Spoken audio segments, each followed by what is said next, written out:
મિત્રો આપણે આપણા ફર્સ્ટ ચેપ્ટર સૂચક આંકના લાસ્ટ સેગમેન્ટમાં છીએ, યાની કે ટૂંકા પ્રશ્નના છેલ્લા ભાગમાં. જ્યારે ટૂંકા પ્રશ્ન કે ટૂંકા દાખલા આવે તો એનો અર્થ તમે સમજી શકતા હશો કે એ જનરલી 2 માર્ક્સના વેટેજના શોર્ટ એક્ઝામ્પલ છે. શોર્ટ એક્ઝામ્પલનો અર્થ એવો છે કે એમાં ટૂંકી રીતે એકદમ સરળ હિન્ટ આપેલી હશે, ફક્ત બાજુઓ બદલી અથવા થોડીક ગણતરી કરીને આપણે જવાબ લાવવાનો છે.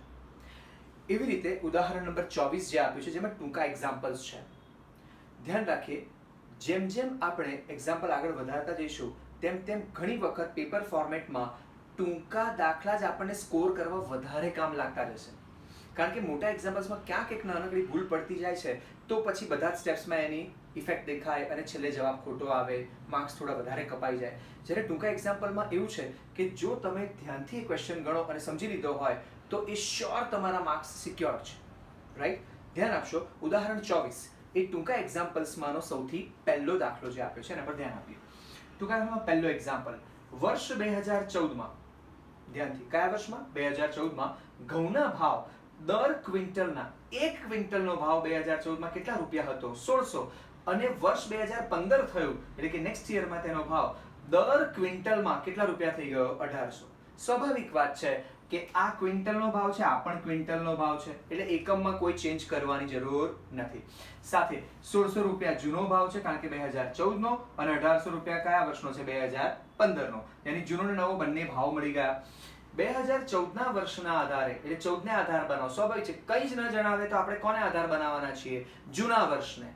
તો તેના આધારે 2015ના વર્ષના ઘઉંના ભાવનો સૂચકાંક એકવાર શોધો અને તેનું અર્થઘટન કરો. મિત્રો, સૂચકાંક શોધવા માટે તમે ફક્ત 2 જ આંકડા આપ્યા હોય અને જૂનો ભાવ અને નવો ભાવ આપ્યા હોય તો સૂચકાંક એટલે ઇન્ડેક્સ. અને ઇન્ડેક્સમાં તમને ખબર જ છે કે જૂનો અને નવો ભાવ આપે તો એને કેવી રીતે ગણવાનું? સાવ સિમ્પલ, ફ્લેટ, એક જ સૂત્રથી જવાબ આવી જાય એવો છે. જોજો, યાદ છે તમને એના સોલ્યુશનમાં ઇન્ડેક્સ કેવી રીતે શોધતા હતા? નવો ભાવ છેદમાં જૂનો ભાવ ગુણ્યા 100. અહીં જથ્થો તો આપ્યો નથી, તો નવો ભાવ કેટલો છે? 1800 છેદમાં જૂનો ભાવ કેટલો છે? 1600 ઇન્ટુ 100. બસ, સીધી વાત, તમારો જવાબ આવી જશે. ક્લિયર? પણ પ્રોબ્લેમ એ છે કે ઘણા સ્ટુડન્ટ્સ ગણતી વખતે ક્યાંક ક્વેરી લેવલ પર આવે છે કે ક્વેશ્ચન એમને થાય છે, સર અમારો જવાબ આવી ગયો, પછી તેનું અર્થઘટન કરો, જેવું આવે ને અર્થઘટન કરો, અથવા તેનો અર્થ આપો, અથવા તેના પરથી શું સમજાવી શકાય, એવું કંઈક કે ને, એટલે ત્યાં એક્ઝેક્ટ આવી અને એમનું મગજ હેંગ થઈ જાય છે કે સર અર્થઘટન કરો લખીએ એટલે શું કરવાનું? અર્થઘટન કરવામાં સૌથી સિમ્પલ, સૂચકાંકના આખા ચેપ્ટરમાં અર્થઘટન કરવાનું કહે ને તો એના જેવું પૃથ્વી પરનું સૌથી ઈઝી કામ કોઈ નથી. કારણ આ જવાબ તમારો જે આવ્યો છે, જે કોઈ પણ જવાબ આવ્યો છે એ 100 કરતા વધારે છે કે 100 કરતા ઓછો, ખાલી એટલું જ જોવાનું છે. હવે તમારો આનો જે જવાબ આવશે એ જવાબ ફક્ત અહીંયા મૂકી એમાંથી કેટલા માઇનસ કરી દેવાના છે? 100. આધાર વર્ષના 100 બાદ કરી દો. જે જવાબ તમારો આવ્યો એ જ એનું અર્થઘટન. ક્લિયર? એટલે ધ્યાન રાખજો, તમારો અહીંયા જે જવાબ આવશે એ જવાબ મૂકીને એમાંથી 100 બાદ કરી દો. જે જવાબ આવ્યો એનું અર્થઘટન એટલે શું? કે એનો અર્થ કે 2014ની સરખામણીમાં 2015માં આટલી રકમ, જે ફાઇનલ રકમ બતાવે છે એટલો વધારો થયો કહેવાય. એવી એક લાઈન તમે લખી દેશો 2014ની સરખામણી 2015માં આટલી રકમ જેટલો વધારો થયો. યાદ રાખજો, તમારો જે જવાબ આવે -100, તો એ જે જવાબ આવ્યો એનું શું થઈ ગયું? અર્થઘટન. એ સિંગલ લાઈન એટલે એનું અર્થઘટન થઈ ગયું. એક્ઝામમાં આ ક્વેશ્ચન પૂછાય અને 2 માર્કનો ક્વેશ્ચન હોય, તમે સૂચકાંક શોધી કાઢો, પણ પેલું અર્થઘટન વાળી આ 100 માઇનસ કરીને જે લાઈન લખવાની છે એ ન લખો તો 2 ને બદલે 1 માર્ક આવે, અને 2 ને બદલે 1 માર્ક આવે એટલે આમાં 1 માર્ક ઓછો આવે. આમાં 1 માર્ક ઓછો આવે એટલે આપણા કેટલા આવે? 99. તો પછી 1 માર્ક શું કરવા જવા દેવા? ખબર પડી? ધ્યાન રાખજો, એટલે વધારો આમાં સૂચવી શકાય. એ એક લાઈન એક્સ્ટ્રા લખશો એટલે માર્ક પૂરો થઈ જશે. ક્લિયર? ફાઇન. ચાલો સેકન્ડ એક્ઝામ્પલ પર થોડું ધ્યાન આપીએ. આ પહેલો એક્ઝામ્પલ તો P1/P0 સૌથી ઈઝી. સેકન્ડ એક્ઝામ્પલની રકમ ધ્યાનથી વાંચો એટલે તમને ખ્યાલ આવશે કે એમાં ઉલ્લેખ કર્યો છે લાસ્પેયરનો. મિત્રો, લાસ્પેયર, પાશ્ય અને ફિશર, પેલા 3 સૂચકાંક, આપણે જ્યારે સૂત્ર તૈયાર કર્યા હતા ત્યારે આપણે કહેતા હતા કે આ 3 સૂચકાંક જે છે IL, IP અને IF, એ બધા એકબીજા સાથે ક્યાંક જોડાયેલા છે. તો જોજો, લખ્યું છે લાસ્પેયરનો સૂચકાંક. કોનો? લાસ્પેયર.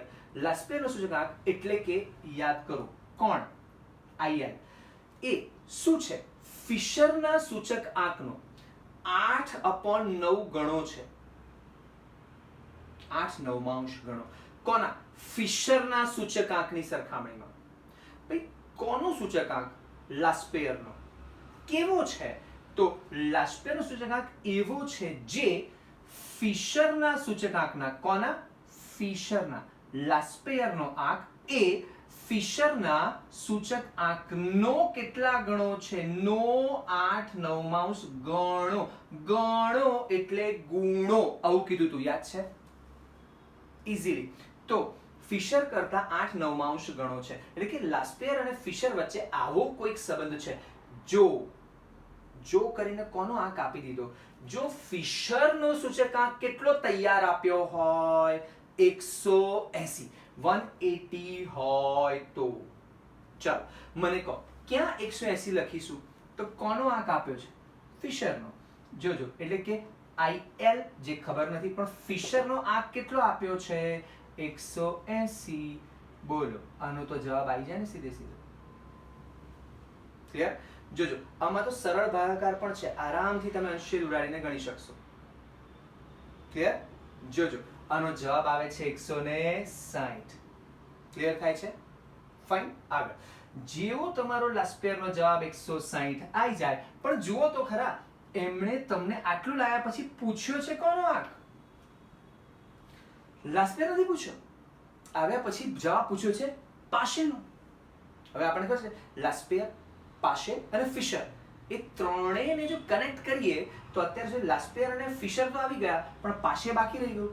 પણ લાસ્પેયર, પાશે, ફિશર ત્રણેયને જોડતું પેલું સૂત્ર આપણું, જે IF નું છેલ્લામાં છેલ્લું સૂત્ર આપણે મૂકીએ છીએ, એકદમ નાનું વર્ગમૂળ વાળું. રાઈટ? યાદ કરો, IF નું સૂત્ર એકદમ ઈઝી, વર્ગમૂળમાં IL * IP.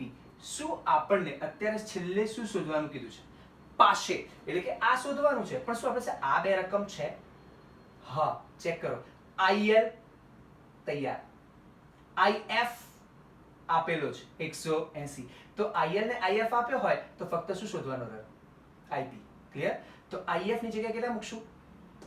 180 વર્ગમૂળમાં IL કેટલો શોધી કાઢ્યો? 160 * ખાલી શું શોધવાનો રહ્યો? IP. હવે એકવાર વિચાર આવે કે સર આ બાજુ છે ને 180, ત્યાં વરસાદ પડે ને તો પલળી જાય માણસ, પણ આની પાસે તો છત્રી છે. રાઈટ? યાદ કરો, એટલે કે એની પાસે વર્ગમૂળ છે. એ વર્ગમૂળ છે. જો મારે એ સંખ્યાને દૂર કરવી હોય, એટલે કે આને ઓપન બ્રેકેટ કરી નાખવું હોય, બધી જ સંખ્યા સરખી કરી દેવી હોય, તો શું કરવું પડે? કરેક્ટ, બંને બાજુ શું કરી દેવાનો? વર્ગ. જો વર્ગ તમે આ તરફ કરશો તો સ્વાભાવિક છે કે છત્રી ઉડી જશે, કારણ કે વર્ગમૂળનો તમે શું કરી દીધો? વર્ગ. એટલે કે તો પછી પણ ઇઝ ઇક્વલ ટુ છે, બરાબરી છે, તો આ બાજુ પણ વર્ગ તો કરવો જ પડશે. જે પ્રક્રિયા તમે જમણી તરફ કરો એ ડાબી તરફ બી કરવી પડશે, કારણ કે બંને વચ્ચે કયો સંબંધ છે? ઇક્વલ ટુ, બરાબર. જે આ તરફ એટલું જ આ તરફ.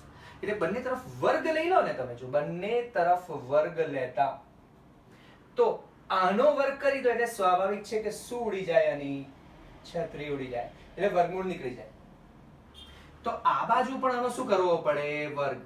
યાદ કરો, એટલે કે 180 નો પણ આપણે વર્ગ કરવો પડશે. ક્લિયર? એટલે જ્યારે પણ તમે ગણતરી કરતા હશો તે વખતે ધ્યાન રાખજો કે તમે આ બાજુ વર્ગ કરો તો આ બાજુ 180 ન રહી જાય, આ બાજુ પણ 180 નો શું કરવો પડશે? વર્ગ. ચેક કરો, તમે 180 નો વર્ગ કરશો ને જ્યારે, રાઈટ, તો 180 નો વર્ગ કેટલો આવે છે?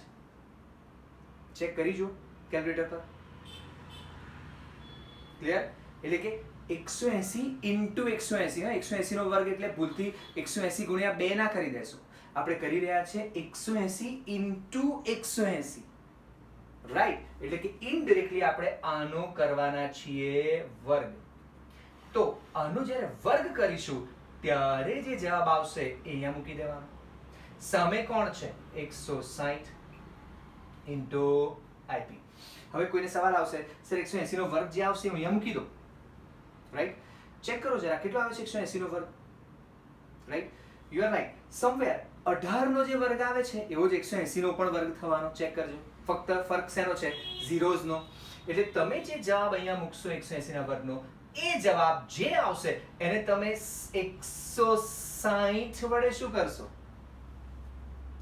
ભાગી નાખશો. તો સ્વાભાવિક છે કે ધીમે ધીમે કેલ્ક્યુલેટર પકડીને છેલ્લે ગણશો ત્યારે તમને ખબર પડશે કે આઈપી નો જવાબ તો એક ભાગાકારથી જ આવી જાય છે, રાઈટ? એ 324 ના આધારે જ બનેલું છે મિત્રો, રાઈટ? જોજો 18 નો વર્ગ જો 324 છે તો પછી 180 નો વર્ગ 32400 જ હોવાનો.